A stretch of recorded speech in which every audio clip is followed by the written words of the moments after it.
Ladies and gentlemen, welcome to Asialink Business Lunch hosted by Cause. My name is Philip Catania. I'm the partner in charge of the Melbourne office of Cause Chambers Westgarth, and on behalf of my partners, I would like to welcome you very much to what will be a most interesting address from Australia's High Commissioner to India, Patrick Suckling.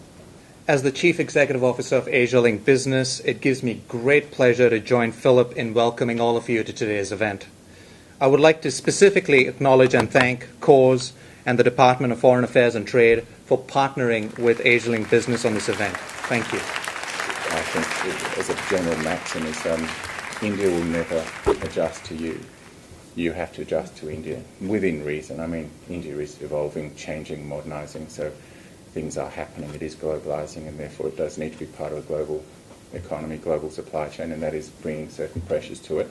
But nevertheless, India has its own way of doing things, and they are very different, and you do need to get to know how to work in India. And it's like any market. And someone in Brisbane the other day said, you realise if you come to India, because he's considering a very big investment, you're going to have to go through some hoops and loops and some hurdles. He goes, look, I understand that. You have to tap dance wherever you go, even in Australia or even interstate.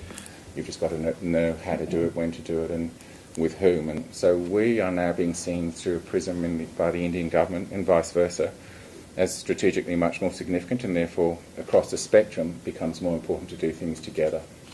And then that cascades into the economic part of the relationship, which is still the main load-bearing pillar of the relationship. And again, our interests are converging in this area in a way that they never have before. And while it's true to say that there's a long way to go with India in terms of where we are, we're doing about $15 billion of trade with India at the moment, two ways. With China, it's upwards of $150 billion, so you can see the room to grow even on that metric alone. But the economic relationship is becoming much stronger again because we're both seeing priorities in one another. So, for example, if you look at energy, India sees us as a long-term secure supplier of energy, as a place to start putting us into its risk management basket for energy imports. Energy security is enormously important for India. It's one of the things, if you look at its foreign policy from an interest-based perspective, as I was talking about, one of its more successful areas of foreign policy is pursuing, in a very, very coherent, strategic way, relationships with countries to assure its energy security way into the future. And we figure very strongly now in India's mindset in relation to that. So energy and resources is very fundamental and, again, highly strategic, particularly from India's point of view. And so that's one area. The second area of major core strength, I think there are four that we've identified that we think we should work with India intensively on over the next few years. The second one is infrastructure. The Modi government says it needs to spend $1.3 trillion on infrastructure in the next few years, and they're building huge heavy rail transit corridors from connecting their major cities, and all the way along those transit corridors they want to stand up special economic zones, food parks, 100 cities. He wants to build 100 cities by 2050, which he says he wants to be smart cities, which is clean, green, connected, all of that sort of thing. And they want to completely overhaul their railway sector, which is why they've introduced 100% FDI into their railway sector, so fast trains as well as all of this heavy freight rail.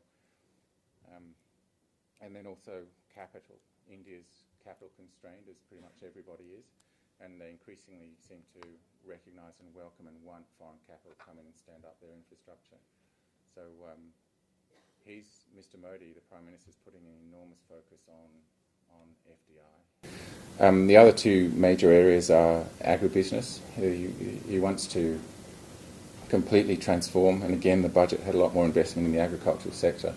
He wants to transform, again, India's agricultural sector, which means another green revolution, and that's from farm to fork. So it's more productivity in the farms in terms of crops, in terms of herds. And then lastly, there's skills and education. And just as an example, when our minister was there in January, he met with the Prime Minister and 13 ministers and about 40 CEOs, and every single one of them had skills on their priority list. Mr. Modi says he wants to train 500 million people by 2022, and it's every skill you can think of. So if you look at the health sector, which is another area of enormous opportunity between our two countries, because their top-end health sector is just exploding. And as Modi said to our Parliament when he was here, he said in every area of national priority for India, Australia can be a major partner. And in those 4 areas that I've just outlined, I hope I've given you some sense of why that's the case.